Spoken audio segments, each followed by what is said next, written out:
Good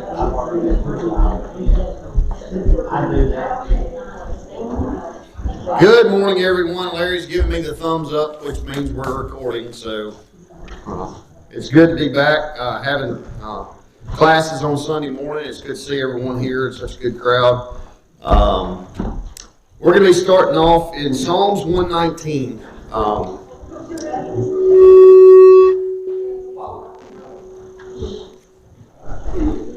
Okay. It only happened when Garrett got up here.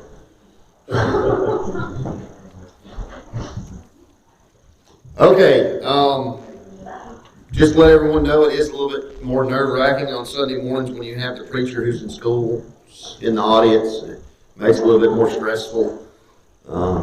Thanks, Garrett, but no, really. I want to thank Garrett for getting me this outline. We'll be going over, like I said, Psalms 119. Before we get started, though, I just wanted to go over some stuff about Psalms and the introduction to Psalms. This outline I'm using is by Robert R. Taylor, Jr. He's a preacher in Ripley, Tennessee, when he wrote this. So it's really good content. I would have printed everything out for everyone, but I think it's 345 pages.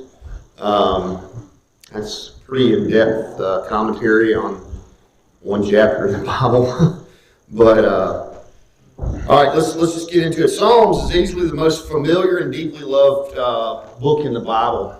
It's probably more doilies and shower curtains and towels and everything have either Psalms or Proverbs quoted on it in secular world today. So, you know, we have a lot of good information in Psalms. We know that Moses wrote at least one chapter in Psalms, and that'd be Psalms 90. We have some Psalms being written when it was in the time of Babylonian captivity. We have the longest book in the Bible in Psalms, and that's Psalms 119, and it's 176 verses, and that's what we'll be going over for basically the next 22, 23 weeks. Psalms has the shortest chapter in the Bible, which is Psalms 117. And Psalms has the most chapters of any book in the Bible, and it has 150 some odd chapters. We know basically about who wrote most of Psalms, but like in Psalms 119, does anybody know who wrote it? We assume that it was David. We don't have any kind of introductory deal in Psalms 119 that says it exactly has to be David who wrote it. Like I said, the Psalms 119 is the longest chapter in the, we're up here today, longest chapter in the Bible, 176 verses. It's divided into 22 different sections. So anybody know why it's divided into 22? I know Garrett does. One letter for each of them. One letter for each of the Hebrew alphabet. I guess the Hebrew simplified it, and we made it difficult by making 4 extra letters of the alphabet. But if anybody can pronounce those Hebrew alphabet, I'd appreciate some help because I couldn't get all of them. All right, 22 letters compared to our 26 letters.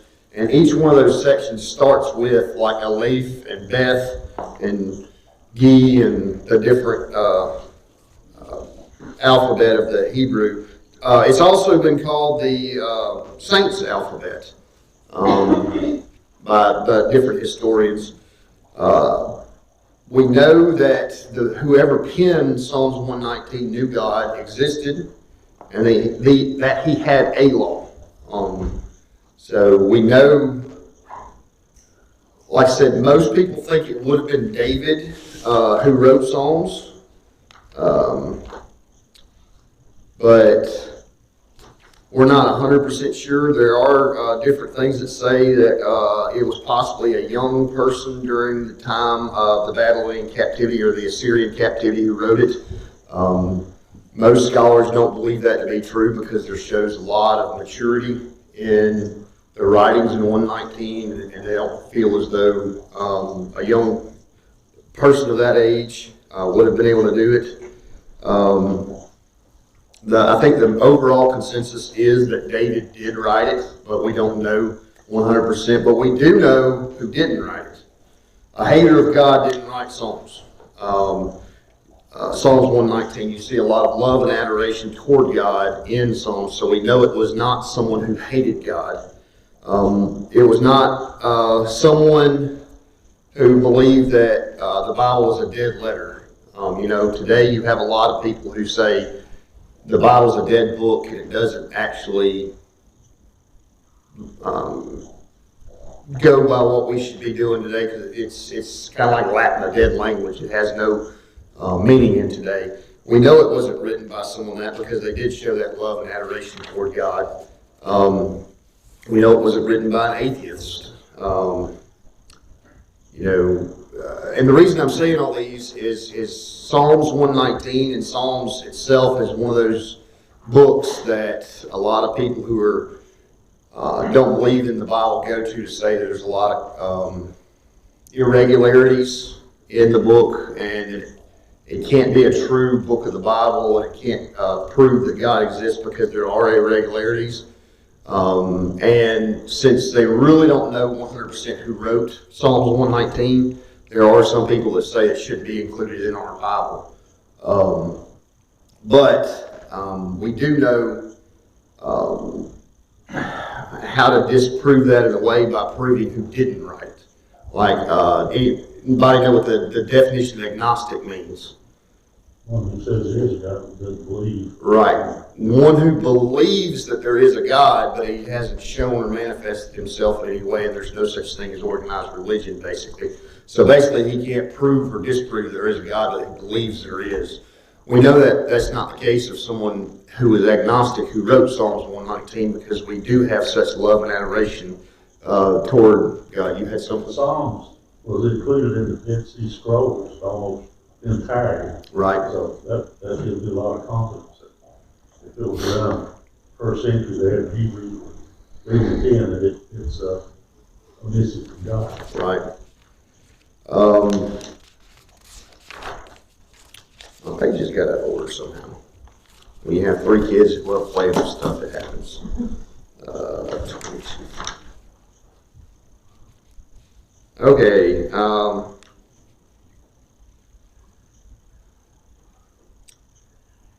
Psalms 119 can be broken down into different keynotes, different subject areas, and different themes in those areas. And part of those keynotes would be, number one, be testimonies. A testimony is to bear witness or be a testamentarian, to go beyond or farther all along towards something. It can be broken up into commandments. Commandments is given with authority, or it's logged in, and it's something that we trust in. It can be in precepts. Anybody know what the definition of precepts are? Because we sing it in one of our songs, precepts and promise. We should all know what it is, because we should know what we're singing about. But a precept is basically like law. It's a notice to take care of something, or to attend to someone, to show respect, to show an appointment, to visit. Number 4, it can be broken up into word, not just things you speak word. When we talk about the word, we really think about God's commandments, God's law. To speak intellectually, divine declarations. That's what really, in Psalms 119, it's talking about is that divine declarations. And 5, it can be broken up into law, which law is a direction or a guide or something that you have to commit to, or something, I like this definition, something that makes something straight. Not necessarily a straight line, but when we think about straight, you talk about someone went off the path and we straightened it up. The law actually puts something that's been in dispute on a straight and narrow. It can be broken up into truth, the way. We have that being described in the New Testament, the way being described as the church, and there's a lot of denominations that hold true to that. The way being the one church and everybody in the denominations being part of the way. That's not what I'm talking about. The way would be God ordained. Go in the way of God, go in the way of the saints. So, when it talks about the way in Psalms, it's not talking about the New Testament church. The truth. What is truth? It depends on who your authority is, what truth is.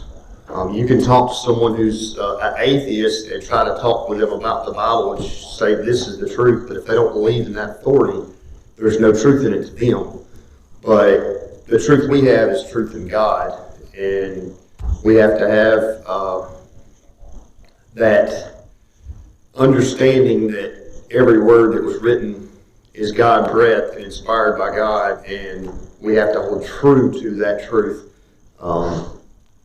We have to set authority in the Bible before any of this really holds true. Everyone's going to be judged based off the Old Testament, but if you're talking to someone who doesn't hold true to the Bible, you have to find other ways to do it. Yes, Stephen?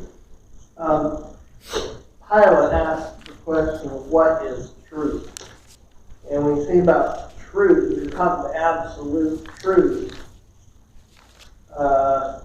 People will often, atheists and agnostics, some of the religious people will say, well, there's no absolute truth. You can have your truth or my truth, but this is what makes it so ridiculous. If you say there's no absolute truth, and I'm like, are you sure about that? It's like you're arguing that there's no absolute truth. Well, obviously, if you believe that there's no absolute truth, and then stick to that, aren't you saying that there is an absolute truth? That there's no absolute truth? It's a paradox. There's absolutely no absolute truth. Absolutely. And other things that it's broken up into is judgments. We all know what judgments are. It's determined a regulation or order. Statutes and righteousness. Righteousness means to do justice, to give full weight, is what a Old Testament biblical definition of righteousness is. To give a full weight. You got to think of where that word would be derived from. In the markets, you sell a pound of grain, you get it weighed, and there were certain marketers who would sit there and only have a half pound weight on there, marked to a pound, and only pay you for a half pound when it was a pound. So, having a just weight meant you had something to have a standard by. It was actually upheld to. It's like the difference between, United States and other countries. We go by pounds, they go by kilograms. That's a standard that we use. It's a different standard, but that standard can be quantified off of each other. The Bible is not that way. There's one standard. Everyone's going to be judged off that one standard. It's not up to personal interpretation. And statutes are to trace out, to describe, or to ordain certain areas. So this first section I'm going to go over is Aleph or Alpha, or the A part of Hebrews, or not Hebrews, of Psalms 119. Aleph section, that's verses 1 through 8. 1 through 8. Does anybody want to read? I would. Blessed are the undefiled in the way who walk in the law of the Lord. Blessed are those who keep his testimonies, who seek him with the whole heart. They also do no iniquity. They walk in his ways. They have commanded us to keep your precepts diligently. Okay, that's as far as we need to go right now. Thank you. We see in verse 1, blessed are the undefiled in the way, who walk in the law of the Lord. you'll see the way the psalmist has set things up. There's a negative and there's a positive. You have the negative aspect of undefiled and the positive of those who walk in the way of the Lord, in the law of the Lord. Like I was saying about those tenets there, in this first verse you have two of those tenets of being the law there and the way. So, walking the law or walking the way of the Lord. So, blessed. Is this really saying, as far as being undefiled, being sin-free? A lot of people will say that. Complete or having integrity. Right. It doesn't mean being sinless. When we think of the word undefiled, we think of being without blemish, something that's perfect. Is that what the psalmist is really saying we have to do? We have to be perfect. Yeah. No, but we should walk toward that and be in the law of God. We all know we're going to sin. Hopefully it's not willfully sinning, but we know that those sins do happen. A lot of times we say that the sins we occur every day. Hopefully we're not trying to commit sins every day, but they do happen. So that does not mean the blessed be the undefiled, blessed be the sinless. We get forgiveness of those things. Right. Our attitude is right, and if we're trying to live a good life, we can be sinless. Sinless with Christ's blood daily. And not to say that we don't sin. Right. That there's, like I said, there's a lot of people who sit there and say that undefiled as being, you have to be sinless, and since there's no such thing as a sinless person, this is where the psalmist contradicts what we all know, and that's not what it means. Undefiled does not mean sinless. It just means that you're walking in the law of the Lord, and it's, we all have that promise that as long as we walk in light, as He is in the light, His blood will cleanse us daily. That's what it's talking about. We can't, and it kind of dispels that Calvinistic theory of, I can do whatever I want. And this whole entire psalm kind of does do away with Calvinism. 100% if you ask me, because blessed be the one who's undefiled. Well, Calvinism tells you that it doesn't matter how bad you sin, if you're the chosen one, you get to go to heaven. And yet again, it doesn't matter how good you are, if you're not chosen, you don't get to go to heaven. So, it kind of disproves that 100%. And then verse 2, blessed are those who keep His testimonies. And we said testimonies are to bear witness to something or to go beyond something, who seek Him with the whole heart. There are some people who will say, see, you got to accept Jesus into your heart, because you have to give your whole heart, accept Jesus into your heart to be saved. That's not what this person means. When the Bible really talks about your whole heart, what are they talking about? Are they talking about your actual organ or your inner? They're really talking about your mind, right? Love the Lord your God with all your heart, with all your soul, and all your heart. A lot of people want to have some kind of Holy Spirit divine intervention that gives us, you can't actually understand the Bible until you have the Holy Spirit interpret for you to intervene inside of your heart. That's not what this is saying. It's saying, blessed be the ones who seek God with all their heart. So I'm doing everything. I'm putting my whole thing, whole body, whole life, whole soul into searching and looking for God and obeying His commandments. Brother Glenn College says, where you see that blessed, like in the Beatitudes stuff, you can say approved of God. You read it like that. Approved of God are those who observe His testimonies. Yeah. Right. Verse 3, they also do no iniquity, they walk in His ways. There again, they also do no iniquities. That's another thing. When we sing that song, don't we say iniquities? It's actually iniquities. But that's another one of those cases where it's like, they also do no iniquities. Now, I'm not going to do harm to someone. I'm not going to purposely go out and try to swindle someone out of money. I'm not doing those type of iniquities, but I'm walking in His ways. The way, as it was said, it's God ordained. It's proceed or go or to walk in the way of God. So we're diligently searching and looking for how God wants us to live, which is in His Word, and we're diligently doing that. We can't. I know everyone's heard the Sunday morning Christians. There are people out there that live a certain way 6 days a week, but Sunday morning they're there every day and think that's good. There are the Easter and Christmas Christians who come Christmas, Easter, and this also dispels Calvinism of, I can do what I want, when I want, how I want, and I'm still going to heaven. No, blessed are those who walk in His ways. So that doesn't mean I can do whatever I want. Well, 1 John 1, verse 7 says that we walk in the light as He is in the light. We have fellowship with one another, and the blood of Jesus Christ is not cleansing from all sin. That's what it's talking about. Walking in the light. Mm-hmm. Verse 4, you have commanded us to keep your precepts diligently. What did we say precepts were? It's to take notice of or to care for. Precepts are just like laws, testaments, commandments.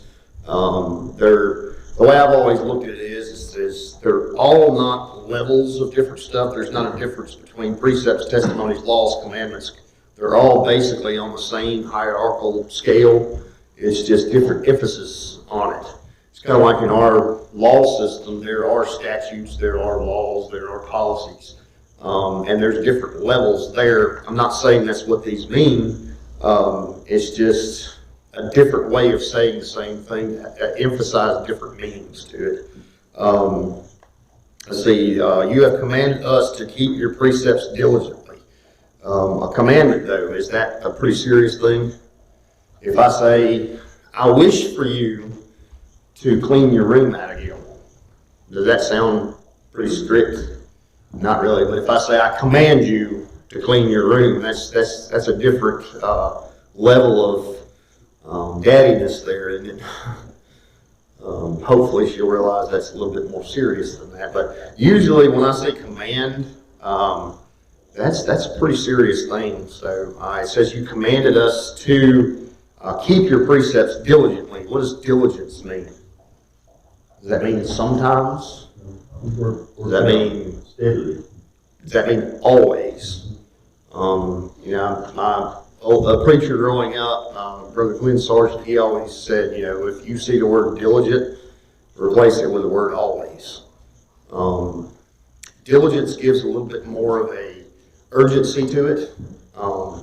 If you are diligently doing your job, as opposed to I'm doing my job, you see there's a little bit different connotation there. There's a little bit different stress on areas there. So you have commanded us to keep your precepts diligently.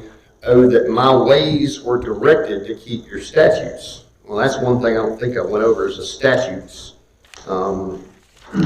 Anybody know what a statute is? I know legally what a statute is. Legally, a statute is kind of like a suggestion. It's not really binding in law. At least that's my interpretation of it. Anybody have a definition for statute while I try to find it? I just thought it was a law. Can't find it here, but when I was looking it up, one of the things that I saw was it was a description of a law.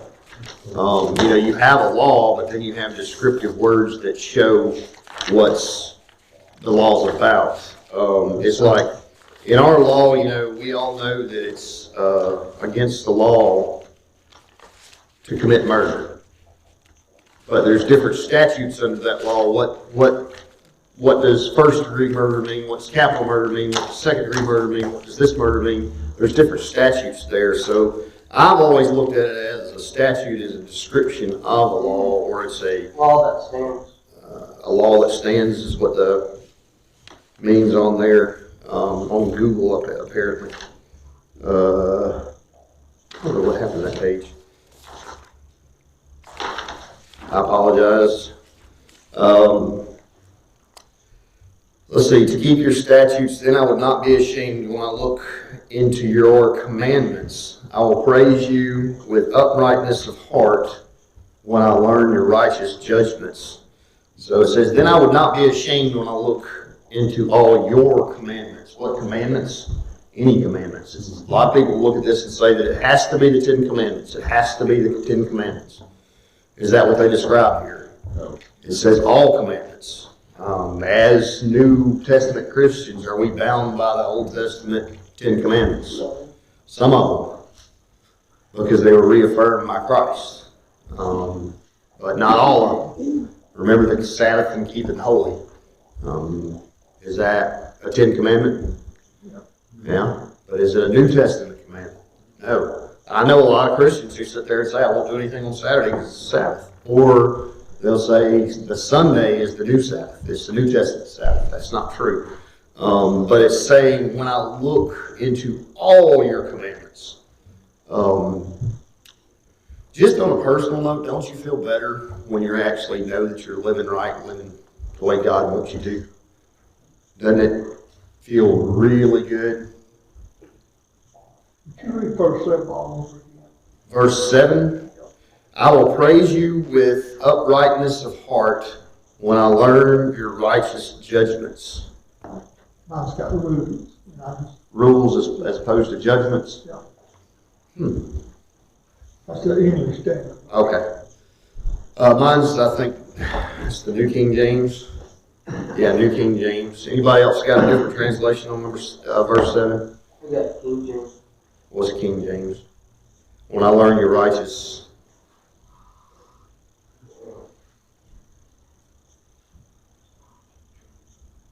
What's American Standard say? I shall give thanks to you with uprightness of heart when I learn your righteous judgments. So judgments seems like a pretty consensus thing on there. Mine says judgment. Judgments. Let's see. I will praise you with uprightness of heart when I learn your righteous judgments. Okay. When it says I will praise you with uprightness of heart, what does that mean? Does that mean, what does uprightness of heart mean? Anybody? You're diligently seeking his law. And follow Right. And it's not just a, I will praise you with uprightness of heart. It's not one of those things of, I will praise you and I will admit that I'm a God follower when it's convenient. It's one of those, I'll do it all the time. It's like, should we, I mean, don't get me wrong, I'm not trying to discredit the t-shirts we got. Everybody likes the t-shirts, right? The Church of Christ t-shirts. Should we have to have a t-shirt to profess that we're Christians? No. No. Is there anything wrong with having that t-shirt? No. To me, it's like a billboard sign. It's, hey, we go to the Cottondale Church of Christ, we're members here. If you need something, call us. That's what I look at it as. People should know that we're Christians without seeing a t-shirt, without us telling them that we're Christians. They should know it by our uprightness of our heart, by the way we act, by the way we talk, by the way we treat people. They should know that we follow the commands of God. That uprightness of heart is not something we determine. It's when we follow God's way, then that uprightness is what we see. I like to go back at verse 6 there.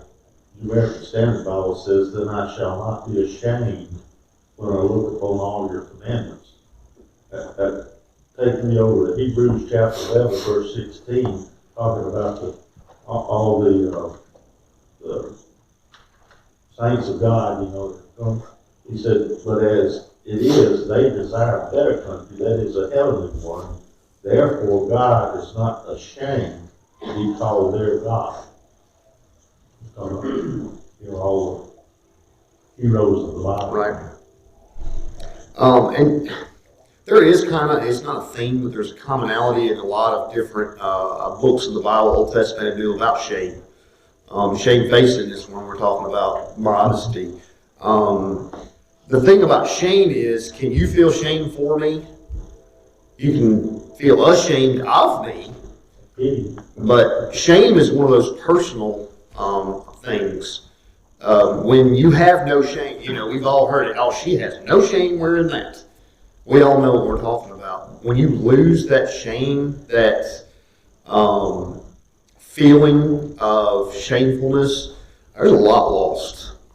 You've gone to the point where you're pretty much living in the world and living the way the world wants you to do. So, shame is a very important trait that we have, and we try to raise our girls where they know what shame is and what being shameful means, and I think that our country especially is getting to a point where we've lost that sense of shame in a way. We're not worried about, we can do whatever we want, there's no shame there.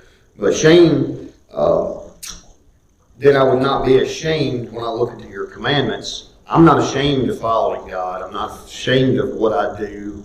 And that's the way that we should feel and we should act all the time. We shouldn't be ashamed of telling someone that we go out to eat with at a restaurant or something that we attend the Continental Church of Christ and you want to come to church with us. We shouldn't be ashamed of spreading the gospel. We shouldn't be ashamed of having someone over to our house. I'm not past judgment on anybody, but if you have something at your house that you're ashamed of showing someone who your Christian family is, should you really have it? Vicki and I made a very easy decision in my way of getting rid of cable TV because all of the stuff that was coming across there, even primetime news, you heard the 7 words that you're not supposed to be put on the FCC are there all the time. There was times where we'd put movies in and we'd tell the girls to go away because they couldn't watch it. And we sat down and said, you know what, that shouldn't be part of our daily activity. If the girls can't watch it, we can't watch it. So we had to reevaluate what shame meant to us. That's just a little sidebar there, but I will keep your statutes, oh, do not forsake me utterly. Does God ever forsake us? Who does the forsaking? We do. So what does the penman mean, oh, do not forsake me utterly? What does he mean by that? Kind of like a crying, please. What's your take on it, Garrett? You also have a personal kind of, he's kind of looking in himself as well, because verse 5, when it says, that my ways were directed to keep your statutes, then I would not be ashamed. So he's kind of looking inward as well, saying, if I kept all of your laws, when I look at them and myself compared to them, I will either be ashamed because I didn't live up to it, or I'll have to keep making changes. So do not forsake me. It reminds me really of David in Psalm 51 saying, cast me not away. Well, God didn't cast you away, but you can put yourself into a position where you realize you kind of might look up and say, I'm not as close to God as I used to be. Right. And so it's kind of that same poetic language of like, really God didn't do this, but you can feel in such a way from how you live to where you feel like he's just not there.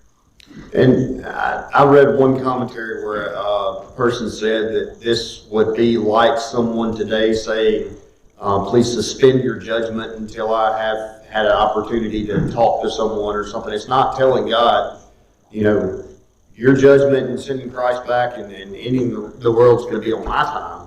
It's your will be done, but would you please allow us to have time to go out and spread the gospel to as many people as we can? And there's nothing wrong with that judgment or with that prayer of saying, just, Lord, will you give us a little more time? you know, it is gonna be God's will, and no one knows when the day is coming, but there's nothing wrong with saying, hey, can you suspend your judgment for just a little bit so we can try to, you know, we've all, who've ever studied the gospel with someone, you know, you get to that point where it's like, I know they're right there. They're right there, but there's just something hanging up. And you get that thought and that in your head of, man, what happens if judgment is now? What happens if the world ends now and they were this close? Wouldn't it be okay to pray to God and say, please suspend your judgment for just a little bit more until I can talk with them a little bit more and they can obey your gospel? Wouldn't that be okay to do? That's what I've looked at, is do not forsake me utterly. And I agree with you, Garrett. It does, you know, in verse 5 where it talks about, you know, I will know your statutes, and I'm ashamed when I don't obey your laws and your commandments. Anybody else got anything else on that? Miss Debbie, you look like you were chomping at the bit. What we're studying on read tonight, you know, the people wanted a king. God allowed it. He didn't want it, but God allowed that. He didn't forsake them, but he was disappointed in the fact that they didn't trust him as their king. Well, it's just like when you look at They continued to worship idols. Like I say, if anybody moves in the process of not God, it's us. right. So I agree with you. Well, it's just like, you know, when we talk about polygamy, you know, God never accepted it. It was still sinful no matter what it was done. God had the intentions of it always to be one man, one woman forever. But, you know, he allowed it. God hates divorce. It's shown there in 100 different verses. God hates divorce and doesn't want us divorced, but he has allowed it for certain situations. So, you know, God hasn't changed, and, you know, that's what a lot of people will say, well, God changes all the time. No, he doesn't. His law's always been true the whole time. It's man who has changed, and God has allowed it to happen. That doesn't mean it's okay to do it. Anybody else? Stephen? Yeah, you know, assuming that David did it right, Psalm 119, I can definitely see where he gets a lot of the stuff. We don't really know, if he wrote it, we don't really know when he wrote it. But he was known as a man after God's own heart. Even with all the mistakes he made, with the sin of Bathsheba and things like that. After the sin of Bathsheba, he wrote Psalm 51, which he begs God to forgive us of purging his hyssop that I may be clean, and he talks about how contrite he is. But in looking at Psalm 119, it's like he had the attitude that he really wants to do what's right, and he realizes, he says, oh, that my ways were directed to keep your statutes. Almost like, I don't know if this is true or not, I'm just speculating, I'm just saying, he's always wishing like he's a robot. He doesn't have free will, and he has to follow God's statutes, then he would not be ashamed. I don't think he's wishing for that. I think he's just like Garrett was saying, there's a negative and there's a positive in all of these. There's a, if I don't do this, I should feel ashamed. If I do it, I should be proud and I will obey your commands. But, you know, what he's saying there is, oh, how much easier it would be if I didn't have free will in the way. God's given us free will to make our own decisions. And it's kind of like, you know, with kids. If a kid has to earn something, and like their first car, if they have to earn it and they have to pay for it and everything, don't they usually take better care of it? Yeah, I mean, we've heard that 100 times over. But if it's all just given to them and laid on the line, there's no sweat equity there, so they don't necessarily take care of mom and daddy stuff as well. That's not every case, but it's, you know, it's, he's saying that it would be easier if I had no choice in the matter, basically, but it's not. That's the way God set everything up, and it's great that we have free will. Anybody else? Because I've run out of things to say. Paul says in Acts 17, verse 30, where he addresses Mars Hill, all the temples, and I was there. He says the times of ignorance God winked at or overlooked, but now he commands all the people everywhere to repent. God put up with that stuff before Christ came into the world, but after Christ came into the world, it's gone. Just to add to that up that you had on verse 8 about pleading with the Lord maybe for more time or whatever. It also made me think in Jeremiah 10 and verse 24, Jeremiah says, "Oh Lord, correct me, but with justice, not in your anger, lest you bring me to nothing." So Jeremiah is saying, as a righteous man, correct me, kind of like Hebrews 12, the chastening of the Lord. But then in verse 25, Jeremiah says, "Pour out your fury on the Gentiles who do not know you." So there's kind of that correction of the righteous versus destruction on the wicked too.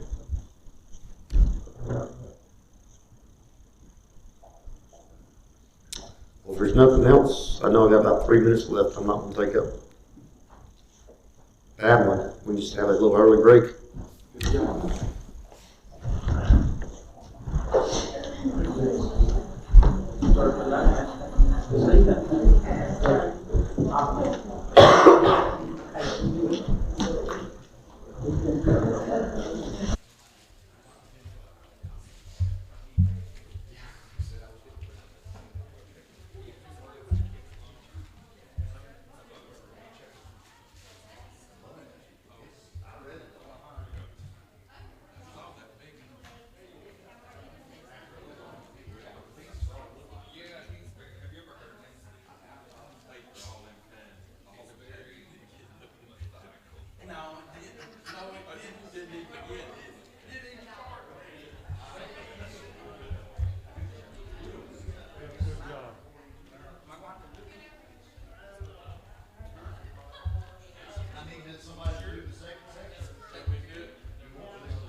Well, it just depends on the person who's teaching. If you want to do 2 sections in one Sunday, you can.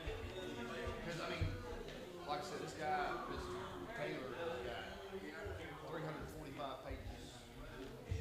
How you good? That's a lot. Yes, it is more like. Like the next section is 9 through 16, 16 through 22, 16 through 24, or something like that. If you wanted to do 2, that's fine. In 1 week, the information you got. It's a PDF.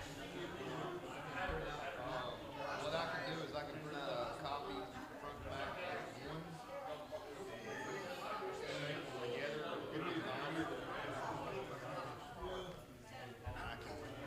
I've got it on my drive, Google Drive.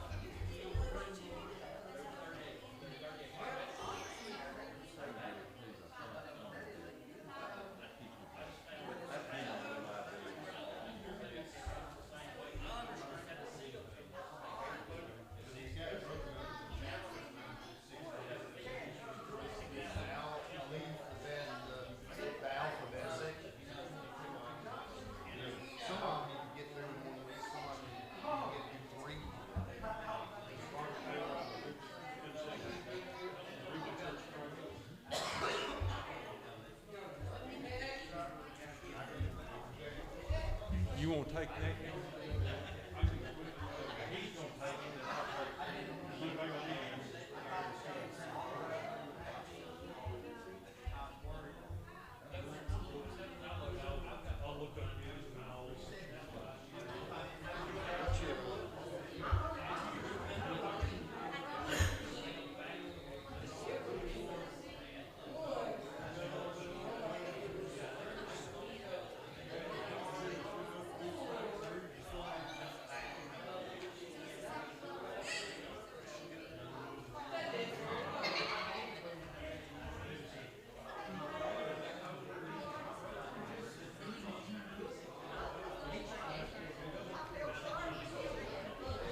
trip?